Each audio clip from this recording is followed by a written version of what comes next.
সকলোৱে অৱগত যে আজি দিনৰ ভাগত কংগ্ৰেছ দলৰ চৰাইদেউ জিলাৰ সভাপতি উৎপল গগৈ ডাঙৰীয়াৰ ওপৰত এটা অভিযোগ উত্থাপন কৰা হ'ল, যাৰ ফলত তেওঁলোকক গিঞ্জিয়া পুলিচ থানালৈ অনা গ'ল।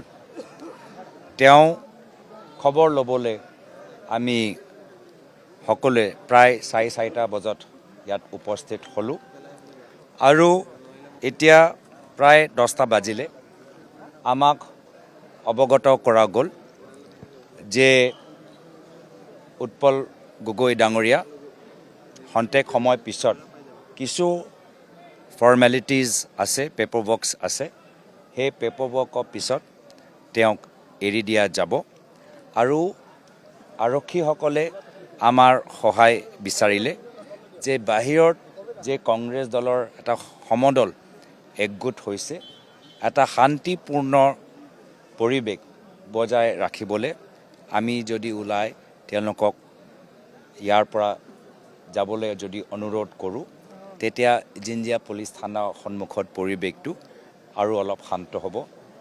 অলপ সময় আগতে সকলোৱে দেখিলে যে মই মাইকৰ যোগেদি সকলোকে অনুৰোধ কৰিলোঁ যে পুলিচ লাইনৰ পৰা তেওঁলোকে 10 খোজ পিছুৱাই যাওক আৰু কোনো ৰাজনৈতিক শ্লোগান দাঙি ধৰিবলৈ মই মানা কৰিলোঁ আৰু তেওঁলোকে বৰ্তমান আমাৰ কংগ্ৰেছৰ কৰ্মীখিনিক আপোনালোকে শুনা পাইছে খুব শান্তৰে বহি আছে আৰু আমি আৰক্ষীসকলৰ লগত সংঘাত কৰিবলৈ বিচৰা নাই, আমি আৰক্ষীসকলক সহায় কৰিবলৈ বিচাৰিছোঁ আৰু সেইকাৰণে আমি ইতিমধ্যে আমি ইয়াৰ পৰা ওলাই আমি নিজৰ কৰ্মীখিনিক ইয়াৰ পৰা বিদায় দিবলৈ আমি তেওঁলোকক আৰক্ষীসকলক সহায় কৰিম আৰু উৎপল গগৈ ডাঙৰীয়া কিছু পেপাৰ ৱৰ্কছৰ পিছত তেওঁলোকক ৰেহাই কৰা যাব, এই কথা আমাক অৱগত কৰা গ'ল। আমি এই সময়ত সংঘাত বিচৰা নাই, সংঘাত কৰা আমাৰ উদ্দেশ্য নহয়, আমাৰ উদ্দেশ্য এটাহে যে নিৰ্বাচন নিৰপেক্ষভাৱে হ'ব লাগে, প্ৰশাসন নিৰপেক্ষ হ'ব লাগে আৰু ৰাইজ নিজৰ ভোট দিয়াৰ ক্ষেত্ৰত স্বাধীন হ'ব লাগে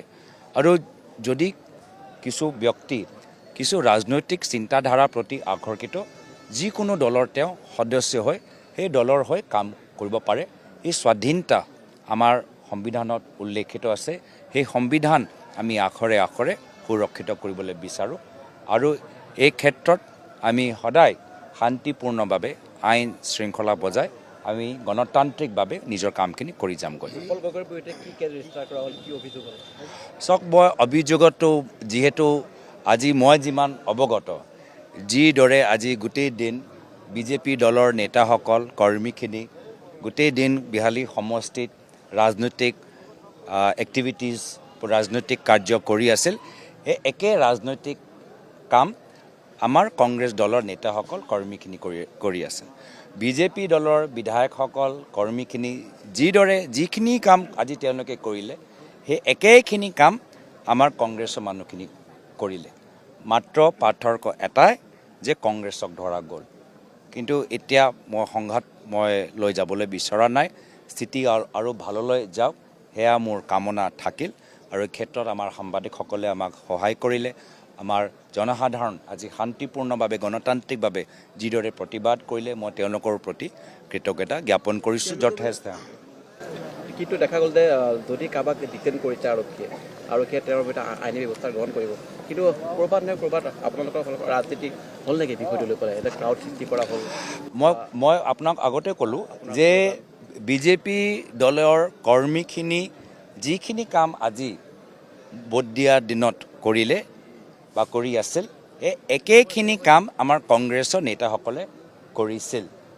পাৰ্থক্য এটাই যে এজনো বিজেপি কৰ্মীক ধৰা নগ'ল আৰু কংগ্ৰেছৰ কৰ্মীক ধৰা গ'ল।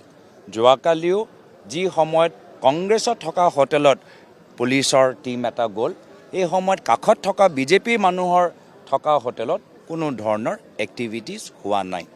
তো ৰাইজে চাই আছে, ৰাইজে বুজি পাইছে। মই পুনৰবাৰ কৈছোঁ, বিজেপি দল আজি দুৰ্বল, মুখ্যমন্ত্ৰী হিমন্ত বিশ্ব শৰ্মা ডাঙৰীয়া আজি দুৰ্বল আৰু তেওঁৰ দুৰ্বলতা প্ৰমাণ আমি পাইছোঁ যেতিয়া তেওঁলোকৰ মন্ত্ৰীসকলে কাম নিদিলে, তেওঁলোকৰ বিধায়কসকলে কাম নিদিলে, তেওঁলোকৰ ভাবুকিসকলে কাম নিদিলে, তেওঁলোকৰ প্ৰলোভন যেতিয়া কাম নিদিলে, অন্তিম সময়ত তেওঁ পুলিচ অস্ত্ৰক লৈ নিজৰ দুৰ্বলতা, হতাশা বাস্তৱভাৱে প্ৰকাশ কৰিলে। তো আজি আমাৰ ওপৰত যিমান অত্যাচাৰ কৰিব, আমি আৰু শক্তিশালীয়ে হ'ম, এইটো মই বিনম্ৰভাৱে তেওঁলোকক অৱগত কৰালোঁ।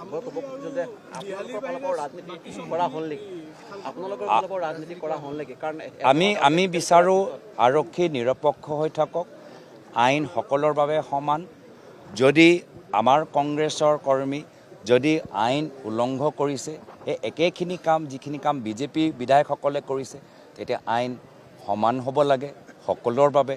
আৰু যদি আইন সকলৰ বাবে সমান নহয়, তেতিয়া মাত্ৰ কংগ্ৰেছ দল নহয়, সমগ্ৰ অসমবাসী ৰাইজ চিন্তিত হ'ব লাগে। আৰু বৰ্তমান এই উপনিৰ্বাচনত অসমৰ ৰাইজ চিন্তিত হৈছে। ধন্যবাদ, ধন্যবাদ, ধন্যবাদ, থেংক ইউ, ধন্যবাদ।